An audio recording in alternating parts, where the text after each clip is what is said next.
morning.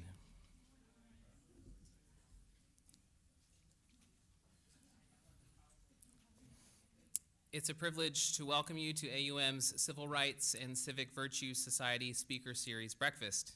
I'd like to offer a few quick comments before we move to the formal introductions. So first, I would like to thank the John Templeton Foundation for their generous support of the grant, which makes this speaker series possible. Second, I'd like to thank the leadership team and advisory board for this grant for their tireless efforts. Please join me in thanking Dr. Lynn Stallings, Dr. Tara Bazayat, Dr. Brooke Burks, Dr. Dwana Duncan-Payton, Mr. Paul Arrington, and Miss Amy Ingram.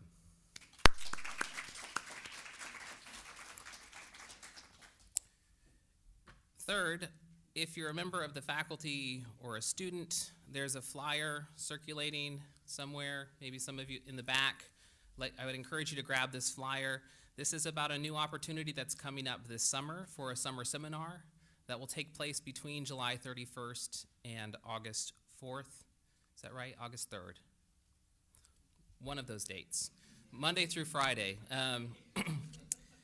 It provides a really interesting opportunity to learn about our community, to take field trips and excursions to places like the Rosa Parks Museum, the Freedom Rides Museum, the Legacy Museum and Memorial, the Footprints to Freedom tour in Selma. We were talking over at the table, maybe some personal tour guides around the city of Selma as well.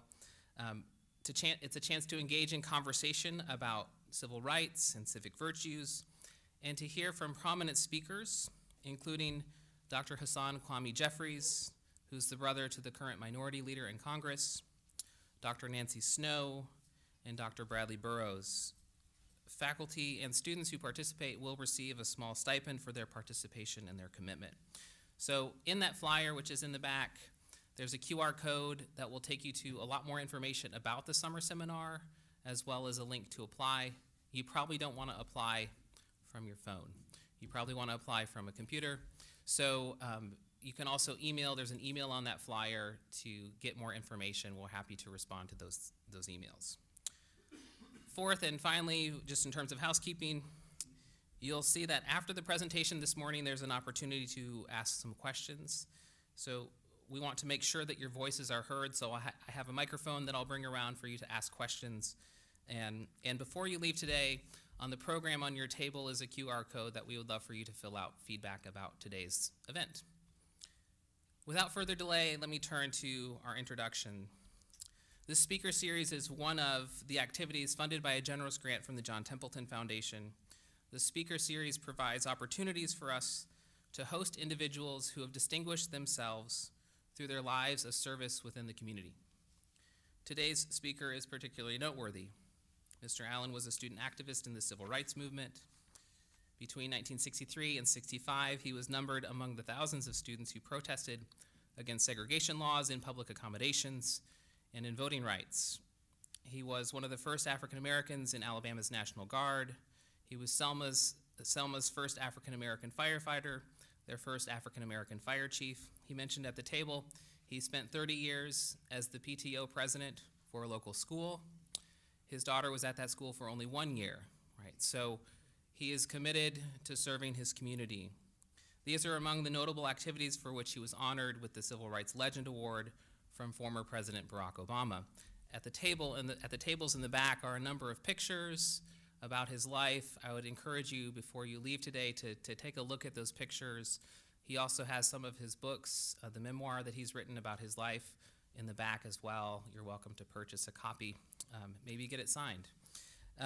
It's fitting that he's here this week. It was 57 years ago yesterday when the marchers left Selma for the final time to begin the 54-mile march to Montgomery, Alabama. In a little bit, I'm going to invite Mr. Allen's daughter, Madison, to the podium to introduce her father. Ms. Allen is a current student at AUM, enrolled in the Medical Laboratory Science program, and I was privileged to be her instructor in spring 2022. Before I do that, let me just say a few words about our society, the Civil Rights and Civic Virtue Society. The mission of the Civil Rights and Civic Virtue Society is to foster civic identity, commitment, and civic-mindedness through community-engaged learning opportunities. One can develop a clear sense for the scope and activities of this society by focusing on the component parts of our name, civil rights and civic virtue. One of the central goals of this grant is to increase civil rights literacy through a deepened understanding of the civil rights movement and individual heroes who work to pursue justice in our local area. Mr. Allen's life provides one such opportunity. Now the term civic virtue. One of the central premises of this grant is that the civil rights movement provides numerous examples of civic virtue in action.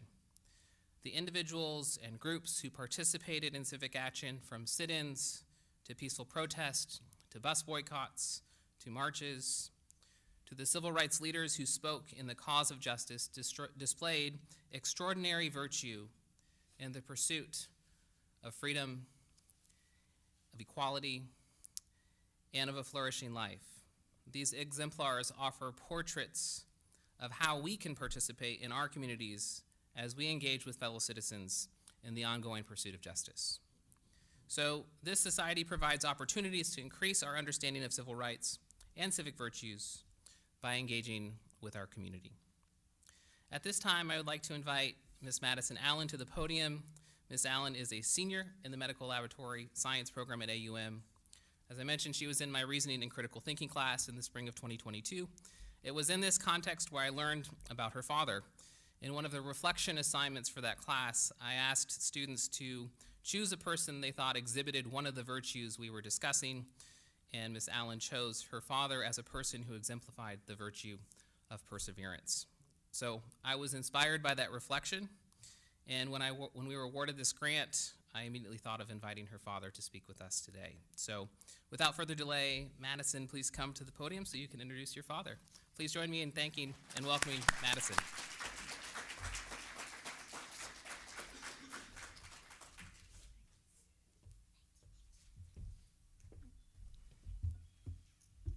Good morning.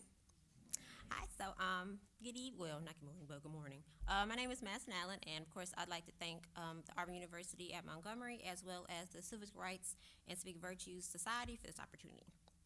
So today I have the honor of introducing the speaker today, which is my father, Henry Allen Jr., and he grew up in the era of Jim Crow and the Civil Rights era with George Wallace.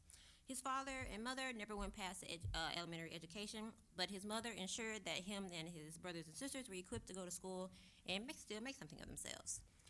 He's told me a lot of stories over the years, but one that's always stuck with me is he has in elementary school, he had two other classmates that had his same first and last name.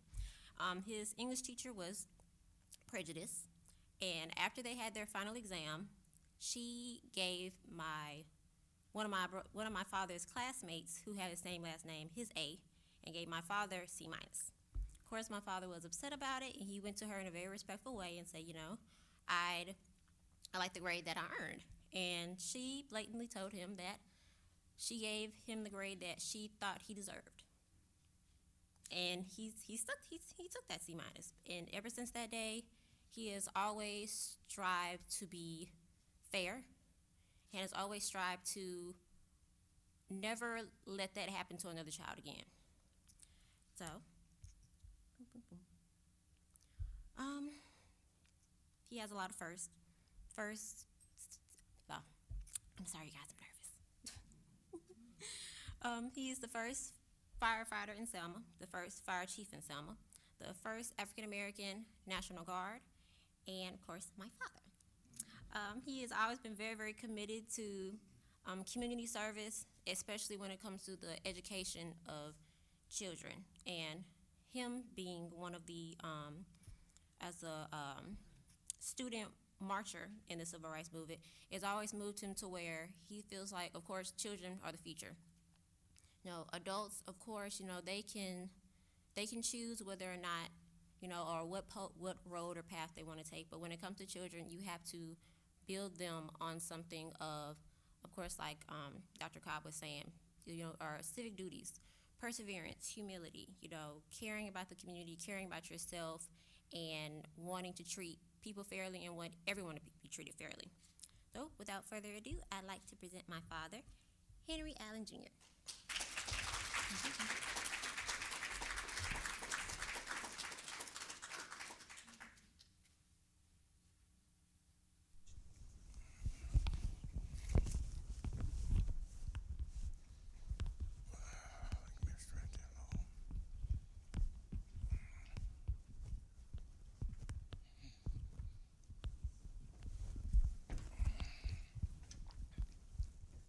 Good morning. It's just such a pleasure, this great institution, AUM.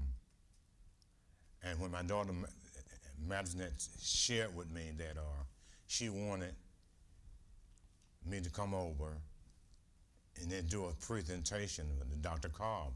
And we want to thank Dr. Cobb and the staff here at this great institution for to give me an opportunity to come in and share things. You know, when we look at civil rights, there's a beauty part of it, and there's a very dark side of it. And over my life, I've tried to look at the most important part, was the beauty of it, a learning process that you could learn from. And growing up in a very, very poor, it's almost like a third world country that I grew up in. But the question was, there were also an integrated neighborhood. There were poor whites, just like there were poor blacks. Although we lived in Jim Crowism, total racism, that it was something that all we knew. And then in the year of 1963, that's when I began to learn. I was in 11th grade. We began to learn that you weren't receiving all the rights that you're supposed to. Then we were talking about the Third Amendment, about slavery, Fourth Amendment, citizenship, and the Fifth Amendment, or right to vote. And that we were high school kids, we were of our voters' age. And then through the Nonviolent Coordinating Committee, had sent a representative volunteer to come to Selma, because Selma was considered a very, very dangerous town, very dangerous. And so the Southern Christian Leadership Conference did not want to send anybody to Selma because we had this villain sheriff named Jim Clark. And Jim Clark was a household word throughout this country, the United States of America. And his main goal was to stop Afro-American people from voting. And so we, as being kids, that we were invited, I was invited by some classmates to come to a meeting. And the word nonviolent, the key to the whole civil rights movement with Dr. King was about nonviolent. I went to several meetings. I said, what are y'all about nonviolent? What are you talking about? They just slapped you on the right side, you turn the left side to them. I said, I don't know about all of that. So finally, I kept going to the meeting, and I agreed. And this was a verbal agreement, but it had to go to the heart, because Dr. King's theory was nonviolent and a four-letter word, love. I mean, that's all. Even during these critical periods, kids was taught with love, respect, and dignity for all of mankind. Even the neighborhood that I grew up in, where with a white family that came in the 60s, they were, and Mr. Pepper himself, he was really like a father-like figure. Because he took me in at the age of 10, I started working for him at the age of 10 years old. And so throughout that time, and then when he was a civil rights, not civil rights, he was a, oh goodness, city councilman at the time. He was a city councilman. And he said, they called me man. He said, man, says, did you realize what's taking place? He said, after civil rights, they're doing civil rights movement is starting. He said, I'm gonna tell you something about the civil rights movement. It could be very dangerous. By participating, you could even lose your life. And I just listen to people, but I'm gonna share with you. I'm not gonna tell you to participate, and I'm not gonna tell you not to participate. You make the decision on that particular part of it. And I went down and joined the civil rights movement. I moved the movement. We were kids that came together at one group, and we started the protest. The protest really got kicked off for us in September the 6th to 15th, 1963, when the 4 little girls got in the Birmingham bombing in Birmingham 16th Street Baptist Church. That happened on a Sunday. And that Monday we had to call a little group together that we didn't go to school that day. We stayed out to protest those 4 little girls getting killed in Birmingham. So we did the very first marching in the state of Alabama where kids went to jail. But let me stop with the jail part. I said, let me tell y'all something. I can't go to jail because my mother ain't got a penny. We ain't got no money to get me out of jail. I said, now, if y'all got parents can get y'all out of jail, then hey, y'all gotta go for that part. But I can't get locked up and can't get out. I said, but I'm going to participate. So I went with him. That was Brown Historic Tabernacle Baptist Church in Selma, historic church. And we got a little group together and marched downtown. Parents knew nothing about it. There was no adult in the movement, none whatsoever. It was all 11th grade students who took it upon ourselves to go and initiate this march and the protest of those 4 little girls. But now, not realizing, not knowing that this protest was a never ending. It went from 63 and then stopped at the end of 1965 for the Voters' Rights Act. So we as kids at R.B. Hudson School, we started out marching and not going to school, not knowing the danger that existed. And then I had to reflect back that what my mentor, Mr. Pepper, told me, they could be dangerous. So we didn't have a telephone home, and so I didn't get the word that I wasn't supposed to go to school that day. I was supposed to go to Brown Chapel Church, historic church, where I was supposed to win. And so I didn't get the word, and everybody else at school that didn't go to school was locked in the church. The state trooper, the sheriff, had took all the kids and locked them inside the church. They beat people with billy clubs all over the streets. And there I am coming up the sidewalk, George Washington Carver home. And there were 3 state troopers hiding between some housing projects. And we made eye contact. And I knew I could run fast, but I never dreamed I got to run 3 horses. So down the sidewalk, that I was out running 3 horses. That's the grace of God, because I could not run on 3 horses. And there was an elderly lady that was sitting there on her, with a leg. She saw me running and propped her door open. And I was running so fast like a diving boat. I just dove through the door, hit my arm on the second story railing iron, and the state trooper rode the horse up on the porch. And so I got a chance to look at their faces. Those are the most cruel and evil spirits that I'd ever seen. They were, my life was at stake. They were going to seriously hurt me or they were going to kill me. And at the first time I laid on her floor, on the lady floor in her apartment, she said, "Where do you live?" I was on the other side of town, about 1.5 miles. She said, "You know all your other classmates, they're locked up inside the church." So they locked them in and stopped the marching. At all costs, they were trying to stop us from marching because the adult couldn't afford to participate. Because any adult was known that their children were in the movement, they would automatically lose their job, your home, your life possible. So then I began to realize what I was told, how dangerous that this was going to be. And as I lay there on the floor crying, I make a decision whether I was going to quit or go back. And my decision was to continue.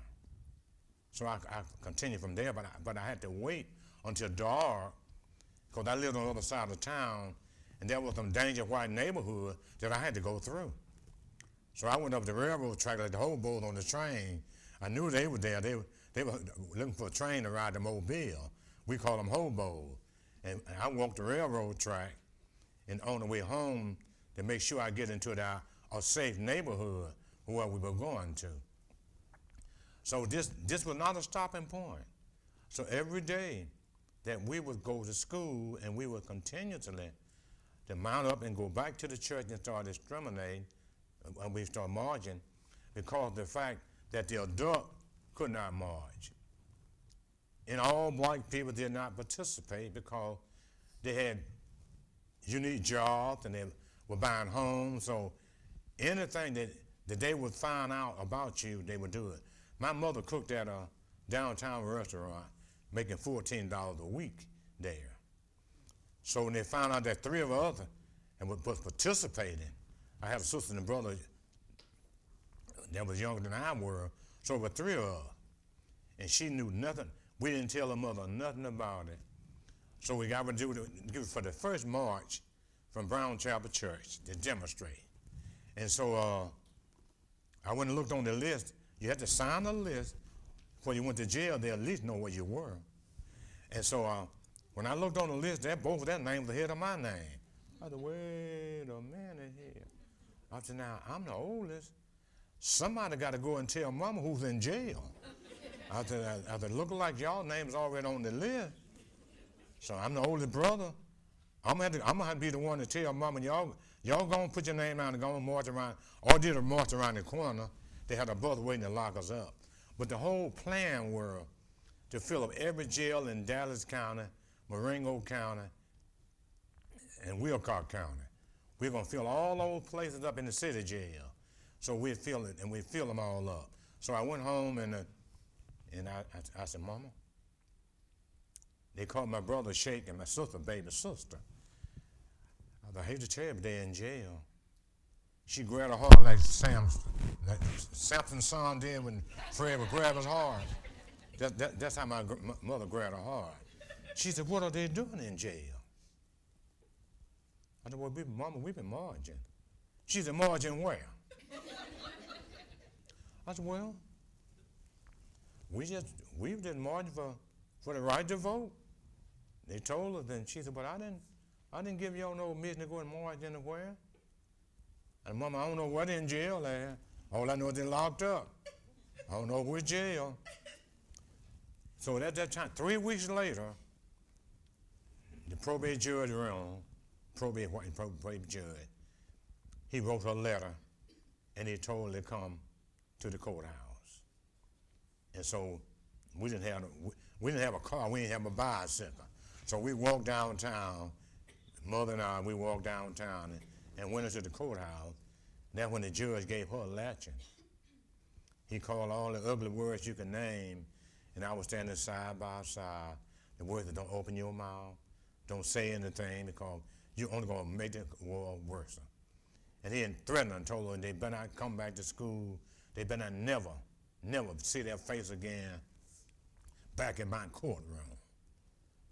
They're going to be free today, and y'all go home and stay at home. So they freed. So my brother and sister, we walked on the way home, and we're discussing, and we get home, we're going back to Brown Chapel Church and continue marching. We wasn't quitting. And so from this point on, when Mother became understanding, and then found out later on that she joined the march. So she decided that she was going to participate. And so we went on and on and on, and then we had the first mass meeting. And the first mass meeting was held at Tabernacle Baptist Church in Selma. And that's when John Lewis was there, and other civil rights workers, they were there for the meeting. And they was appealing to the adult that you got to take the fear out of you. Is that it's going to be dangerous. Some people get hurt, or some people could probably even get killed. And so the deacons of the church were afraid, because they had pretty well decent jobs they were working in. So the main point of fact, if you participated, you would make a sacrifice. You would have to sacrifice. And just why we call ourselves the kids on the other side of the railroad track. We were the poor kids. We couldn't have lost anything because we didn't have anything to lose. And so we were the one that took the role and standing out, getting out front with the kids that didn't have anything. So we were struggling. I mean, it was difficult. Life was extremely hard during that period. We struggled with food. There was no welfare. There was no food stamp program. We had to work. We guys in the group, we worked on a little farm, watermelon, corn, pick cotton. Anywhere we could make $1 a day or $2 a day was a big deal for us, because we had to buy our own books. There were no free books. Nothing was free. Everything you get, you had to work for. And so we would sign up for school in September, and we didn't go back until the end of November, when all the crops had been gathered, all the little work that we could probably do that we earned. Then we would go and buy our books, buy our clothes, And then we would enroll back in school. For that, already behind, starting behind, but we could always catch up with everything but math. Math was the only thing that we struggled with because the fact that once they went through some math equation and came to school, we didn't know what you would do. We didn't know what was going on. All those subjects, we could do pretty well with it and struggle. And so I lived in a part they call East Selma. East Selma, what they said about Jesus, can anything good come out of Nazareth? That's the same they said about East Selma. Said, you, East Selma, you some bad kid. You are some hopeless kid. There ain't no hope for you. And so I was fighting for make the honor roll. So I finally got my math lined up and made the honor roll. And I went to my English teacher. I said, I had a B average in your classroom. How could I possibly make a C?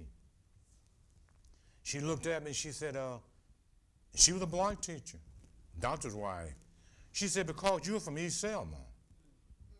And in my eyesight, East Selma, you would never amount to anything. I didn't care about living in East Selma in the slum.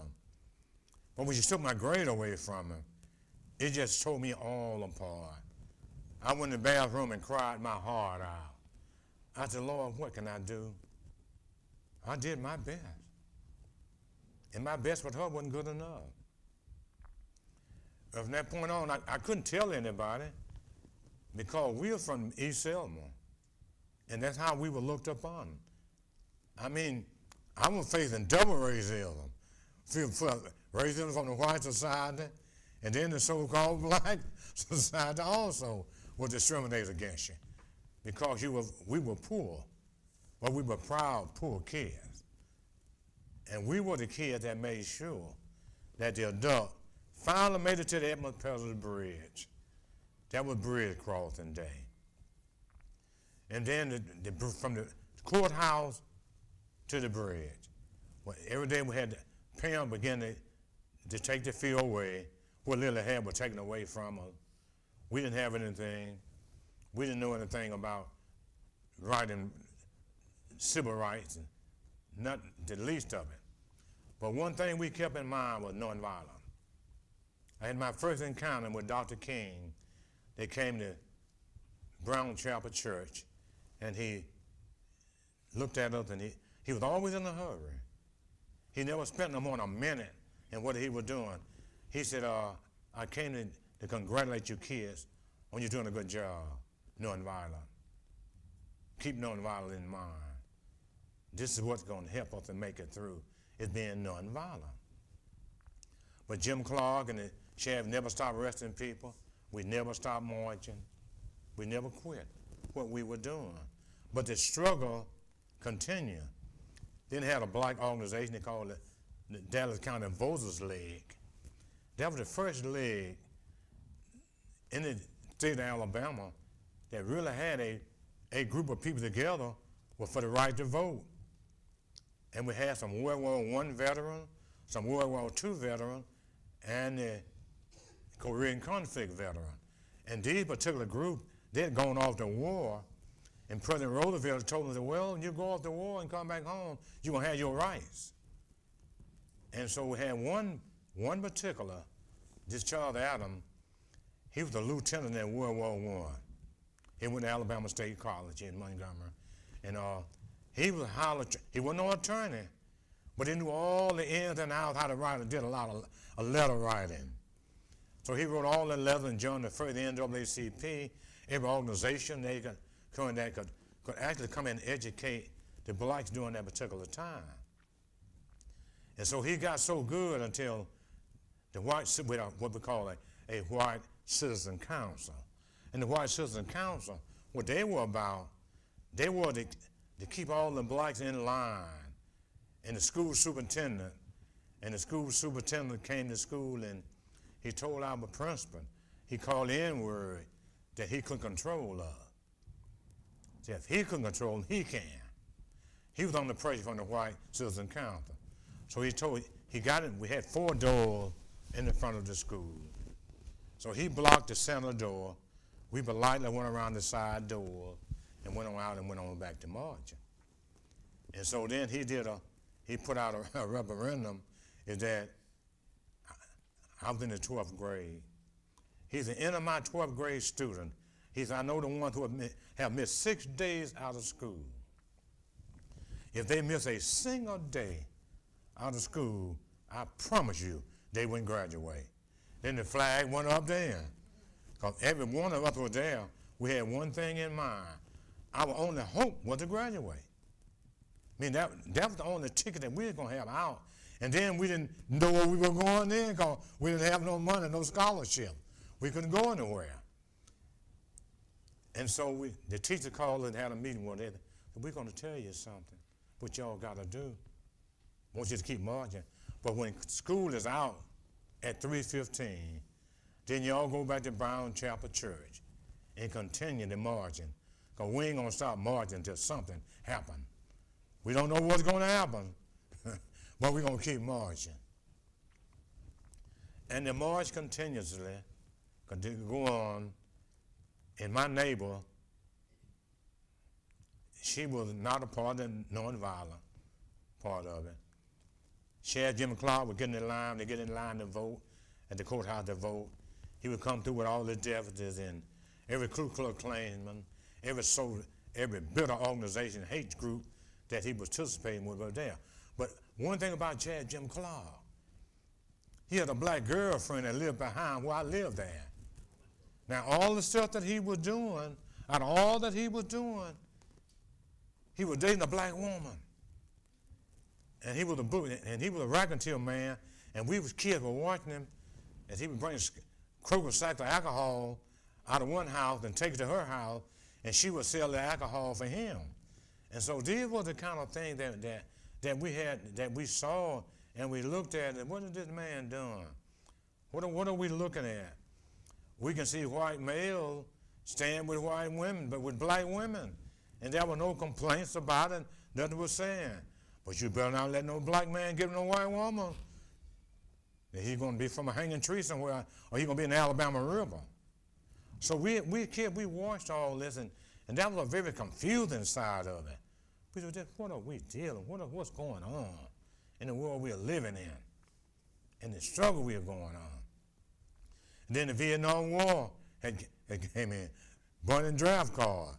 We faced all kind of adversity. We just didn't know which way to go or which way to turn. And I got my letter from the draft board that they would draft me for the Army. And so my mentor, Mr. Pepper, he said, well, what I can do for you, I can get you a 2-year deferment, but I can't get you out and not going to the war. You got to go to the war. And so he got me a 2-year deferment, and within them 2 years, I was trying to figure out how not to go to the Vietnam War. No black people knew anything about the Peace Corps. I went and found my way to join the Peace Corps. I went and enlisted in the Peace Corps. I wanted to go to Puerto Rico. I said, I'm going where it's warm, man. Too hot over here. We're in the heat. And so I finally got a letter that I was accepted in the Peace Corps, but the letter came from India. I said, India? I ain't putting nothing down for no India. And so they said, well, and I called it with President Kennedy, brother-in-law, Sergeant Fiver. I said, Sergeant Fiver, I said, now, if I go in the Peace Corps, will I avoid going to the Vietnam War? He said, oh, no. When you step out the Peace Corps, you're going to step into the Army. Because I got a letter that I was going to UCLA for 3 months to learn the Hindu language. And so I was doing everything in my power to try to stay out the draft. And so finally, I told him, I can't give 4 years of my life away. I can only give up 2 years. I don't know what my thought was about 4 years, but I had a problem with 4 years. I only want to give up 2 years. I said, well, I can't get around. I'm not going to no India. They were going to give me $1 a day and a bicycle from a meal there. And I said, well, I'm going to measure that, but I'm not going to go to India. I guess I'll go on and be drafted in the military. And then I was drafted in the military, and that would, every day we were getting somebody were getting killed in a body bag, shipping them back out. I thought, oh my goodness, I don't want to go to that war. We taught nonviolent. And that was another key piece. I finally was drafted in the military, went to Fort Benning, Georgia, and completed my training. That you going to jump out of an airplane. I said, I'm not a volunteer. I was drafted. I started reading my rules and learning my rules. If you were drafted, they couldn't make you do all this extra stuff. And so I was drafted. I said, I'm drafted. I don't have to go and be no airborne. Well, I'm gonna jump out of a perfect plane, clear plane, and jump out of it. And they said, okay, we can't make you go. You're going to Fort Hood, Texas, not Fort Hood. You're going to Louisiana, Tiger Land, USA. We'll train you to go to the Vietnam War. So I went fighting soldier. I said, oh my goodness, out of all the things they could put me in, they put me to be a fighting soldier, putting a gun in my hand, so I never touched it. I've been taught nonviolent. Now you're teaching me to be violent. So I was drafted and went in the Vietnam War and served in the Vietnam War. Spent all my time in the jungles. I had to learn the ways of the jungle with leeches and fleas and body coat would never take no such thing as a bath. It took me 3 months to get my first bath. Clothes rotting off of you in a war zone. And they gave me the biggest gun they had, a machine gun that fired 550 bullets per minute.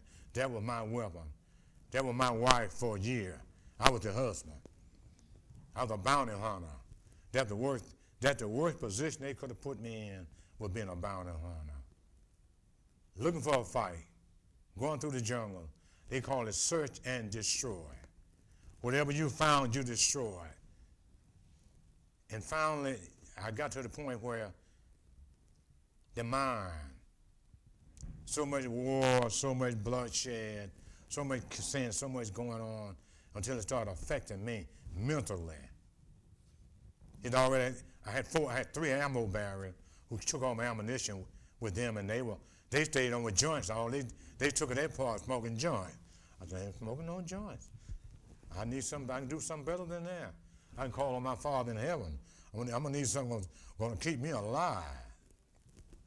And so finally, the time came where I had to look at 450 dead bodies. I sit there and I had to look at them. They sent me, so you go down and go out too. You got 2 hours on duty to go down and watch them bodies. I sit there and looked at 400 dead bodies, and I watched them. I said, looked at pictures, and they had their families' pictures. I said, oh my God, these people they got family just like I have a family back home. And boy, I thought that part, but yet I was flashback to what Dr. King said, nonviolent. I struggle with violent and nonviolent. I struggle with that. That became an issue because my lifetime that I dwell was nonviolent. It was a 4-letter word, love, L-O-V-E. And here I'm in a war zone, in a deep war zone. And the people over there say they put a thumb on you. They throw the thumb. I'm going 10,000 miles, 13,000 miles to protect someone to give me the finger. So life was difficult to come back home and face the same thing that I left. I told my mother I was leaving home with no intent to come back to Selma, Alabama. It was too difficult. There was no job there at the time for the struggle. So I came over to Montgomery, stayed here in Montgomery, my aunt for a while, here in Montgomery. And I went to work for the railroad, Norfolk Southern Railroad, and I stayed the railroad in Georgia.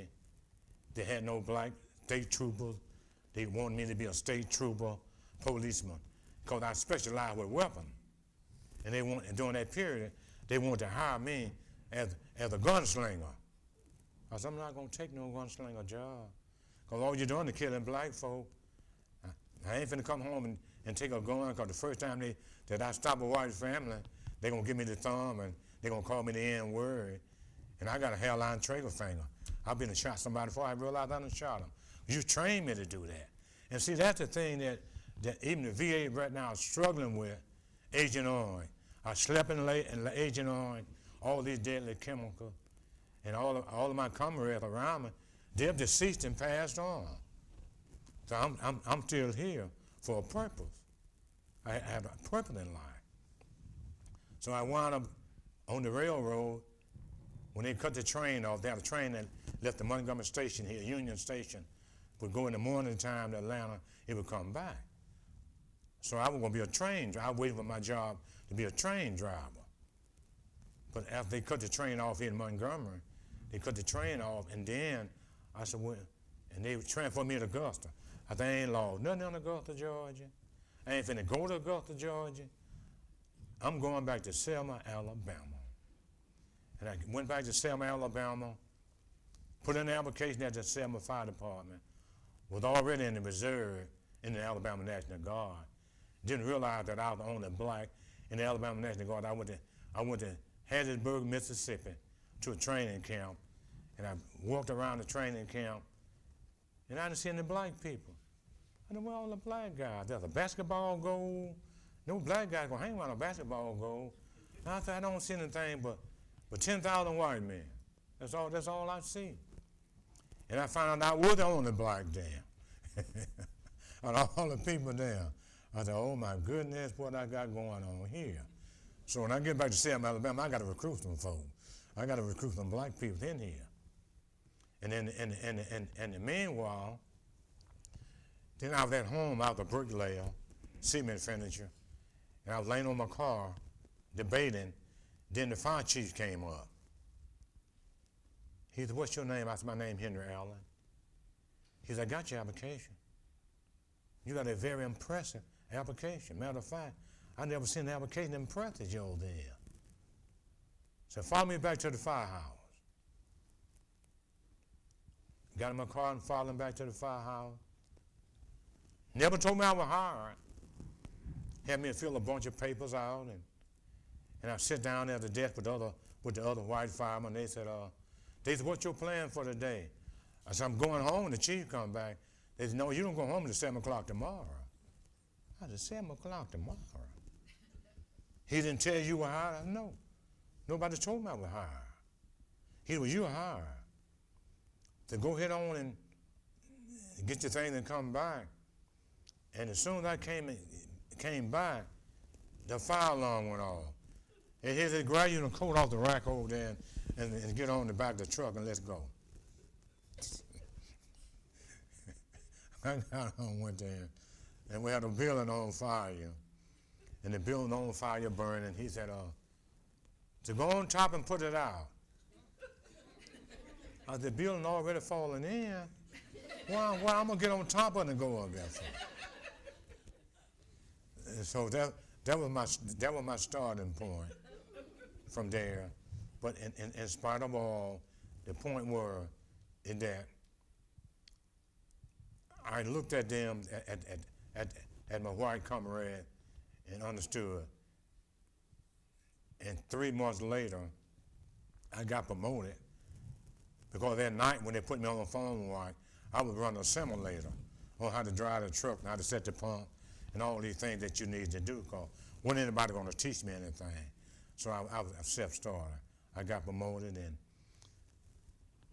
and at that time we had a mayor, if you knew about Mayor Daley of Chicago, total control, controlled everything, and all of the preachers and the teachers and the doctors.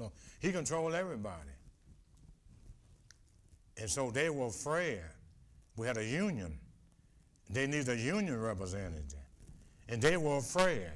They looked at me and said, Alan, what about you? I said, yeah, I'll be your union.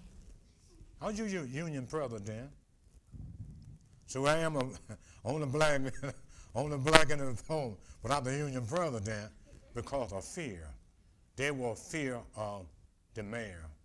And then on the other hand, during that period, all you needed to be was white. If you couldn't spell your name, just jot some down, they were going to hire you. And so I had the education of all of them there. And so I thought, I'll take charge. I'll go see the mayor. And so I took charge of that, and that my promotion began from that, and my leadership that were there, earned that leadership. But what the bigger thing, what what they want, my white brother had to deal with the fact is that they never had a black. They've been always told that black were inferior, black weren't intelligent, black couldn't do anything worthwhile. They were worthless people. And they saw me as being an example in leadership, with the leadership style that were granted. But it was tough. A lot of them left. There was still racism. It's just as tough as hard as racism could get. The day I walked in with racism, I had to leave, and I left as there, and we're still dealing with it today. But there had been a lot of progress that had been made for the blacks and other minority people for an opportunity. And I'm highly impressed with AUM here and receiving a call from Dr. Cobb. And when I looked and saw that, I said, well, out of all effort, I need to put folks in joint effort to come, because there are changes being made, and this is a great institution. As I've been looked over with my daughter, I said, Mel, you ain't going to Alabama, you ain't going on the campus of Auburn. And I said, I'm getting old, I don't even want to drive that far. I said, but I'll drive 50 miles to Montgomery. You go to AUM. And so this is where it is, and I really thank you all for an opportunity to come and share, and I hope that you gain something from what you heard today. But it still goes, the struggle is still among us. But the longer we can continue, and especially our younger people, is understanding where you came from and where you're going. That one four-letter word, that love among all mankind. You got to love all of God's people, because we are God's people. Thank you very much.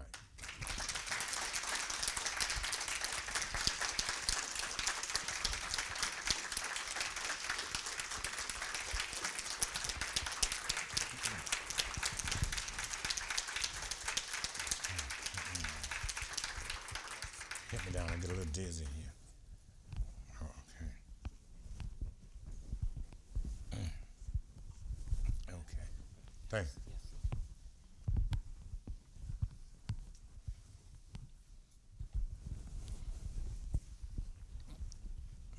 Thank you again for that wonderful talk.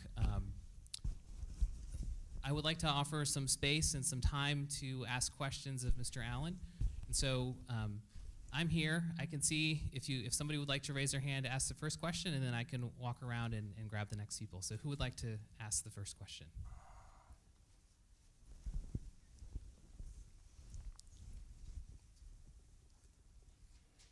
Hello, thanks for coming out today. With the Bloody Sunday March, I'm new to I got a Alabama. hearing problem. You had to pick a little louder to come to the club. Can you hear me? Is this better? Yeah, come on, right? I'm having a problem hearing. Can you hear me here? Yeah, I hear you now. Go ahead. I just said with the Bloody Sunday March, I'm new to Alabama. I just moved down from Indiana in August, so I haven't got to experience anything like this or hear stories like this, in my lifetime. So I just want to know, where did you all stop? It took you all 3 days or so to get from Selma down to the Capitol. What places were available for you all to stop and to continue on and rest? Well, man, I'm struggling with. I don't know my ears. Got plugged up. Where did you all stop, for the Bloody Sunday marches? So on the march from Selma to Montgomery, where did the marchers stay on the nights that they stayed? Because it was a 5-day march. There were properties that were owned by some black people along the way, and they used the field and tents doing tents there on the side of the road, inside the little lot. There were 3 spots, 3 areas they stopped there. Number one was within Lowndes County, I call the name of it, Whitehall. Okay. First stop was in Whitehall. And the second stop was further over in Lowndes County. And the third stop was St. Jude. St. Jude, the morning that when all the celebrities that came and participated for that night, they were getting ready for the march to the state cap that morning. Thank you. Thank you, brother. Next question.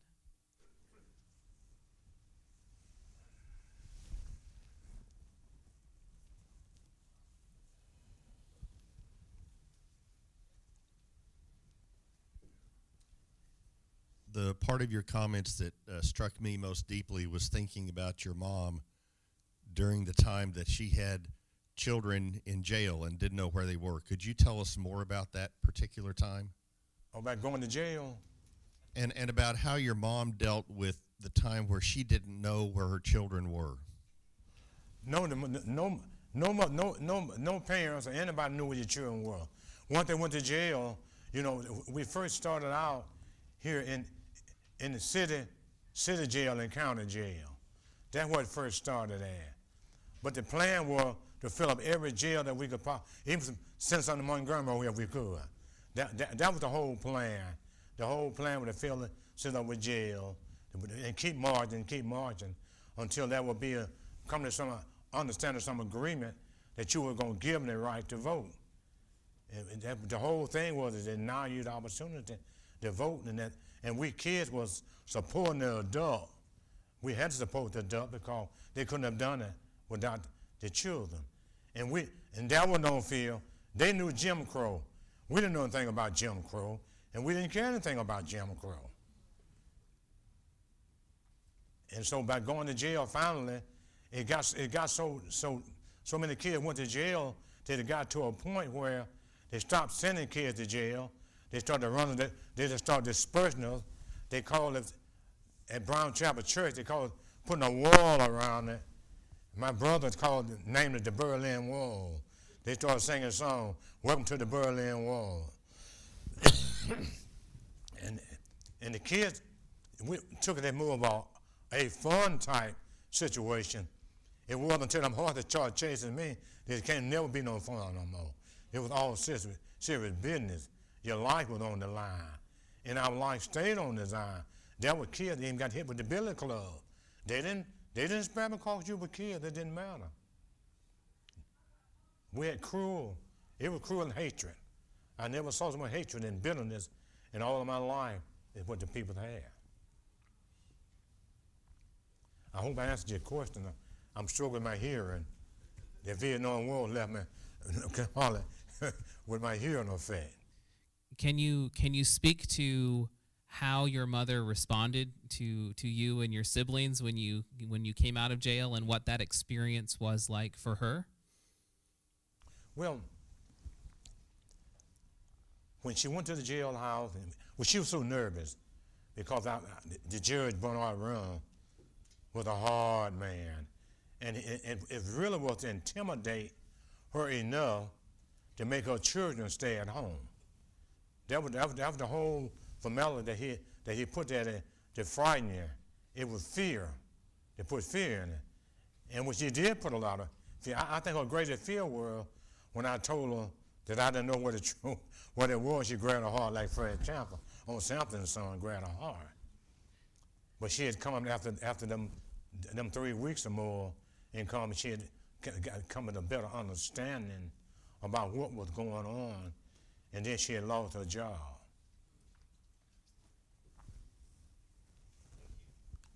But all parents went through the same thing because we called the poor kids on the other side of the railroad track. We were in the middle of the fire, and they didn't know we were in the fire. Because this was extremely dangerous. Very, very dangerous. And we were blessed that then a single kid got critically injured because they were hit with billy club.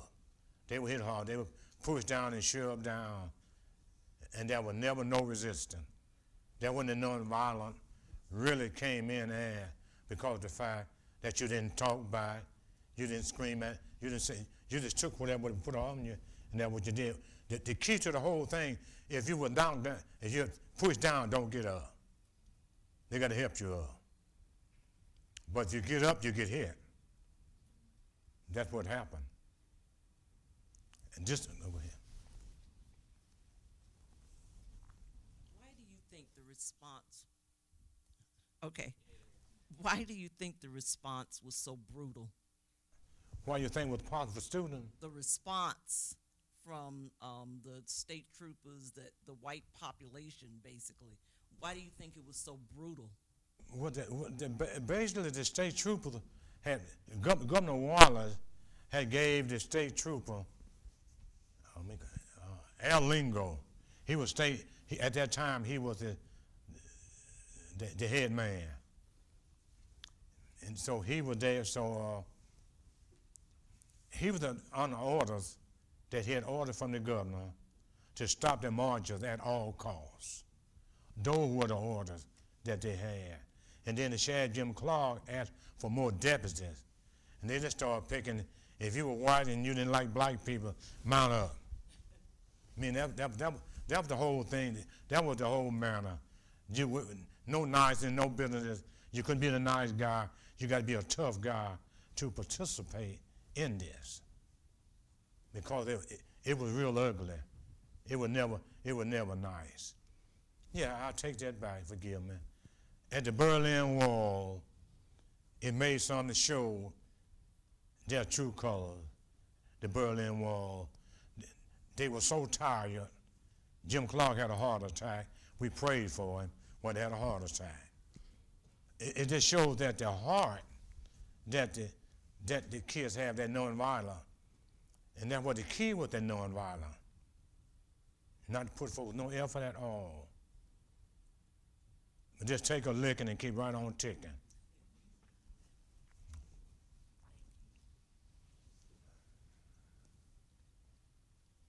What happened to your brother and sister? My brother and sister, my sister was in jail in Camden. They took me to the regular prison camp. She was in the camp in prison camp, both the girls. And my sister left for New York. She passed away with a cancer in New York.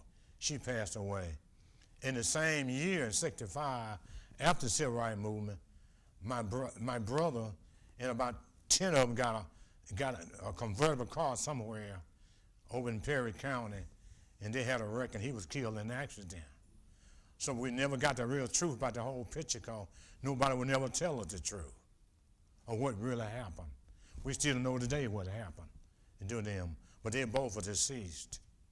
But they both made the Montgomery. They were over in Montgomery for the march. They found March. I had the big brother. I had to go back to work for me a job, help support the family.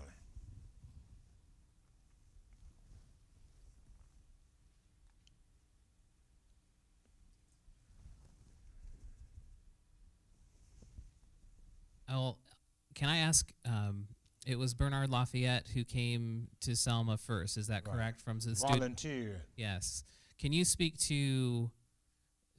So there was the Dallas County Voters League. There are the 8. The Fearless 8 is what they've called them. And then he started working with students. Can you speak to his influence in Selma beginning in 1962 and 1963? Yeah. Bernard Lafayette during that time, I think he was 21 or 22, and he was looking for an assignment. You could not, student of NCC, in the Southern Christian Leadership, you could not come until they gave you an assignment. And then we learned later they also gave them a little stipend. They gave him a little money to buy some food with. And Bernard Lafayette, he pleaded for them, for Jake Foreman to give him an assignment. So he volunteered to come to Selma. He came to Selma from Tuskegee in '62, just to ride through Selma to see what Selma would be like. And he met Jim Clark. So Jim Clark knew him. And so he came and told the kids, he said, well, you're not enjoying all your rights. That's what we began to learn about the 13th, 14th, and 15th Amendment. That's what we learned about all the different rights that we weren't enjoying. And said, we came to share these things with you and in protest and teach you how to protest. But what nonviolent was the first thing. We're going to teach you nonviolent. You have to agree. Everybody participating in the movement will have to agree to be nonviolent. If you weren't nonviolent, then you just move on. We don't want you a part of it because you're going to create problems for us. And which we had a lot of people came to Selma that were not nonviolent. And they were asked by Dr. King and others that they would leave. But Bernard Lafayette, and he was a newlywed. They were just married, his wife expecting a baby. And she left when they bombed in Birmingham, 1603 Baptist Church. She left. They left there, and had to come to Birmingham. And in the meanwhile, they had trained some students that were to a student's join. I couldn't join in. I lived on the other side of town. I lived in danger. I lived in the danger zone, across the railroad track. So the guy lived on this side of the railroad track. They would be close to home. I had about 2 miles this way that I'd go up the railroad track. So at times I would do it. I told them I won't be a leader, but I'll be a participant. I cannot lead because these danger neighborhoods. I could have very well been killed on the way home. Couldn't happen. But he was there for a great influence on students. And then with the adult. But see, that was already an organization, were already in place. But they looked for the grown-ups. The grown-ups couldn't do it. The kids, the one left the march to the bridge. And had one classmate who was, I don't know how he even got on the bridge. He wasn't supposed to have been there. He was the fourth man on the bridge. No. But I knew, because I chased them horses. I knew what danger was now. And no one gonna put me in no more danger that I was already in. But my life was spared. They come out of it alive. Any more questions? Other questions?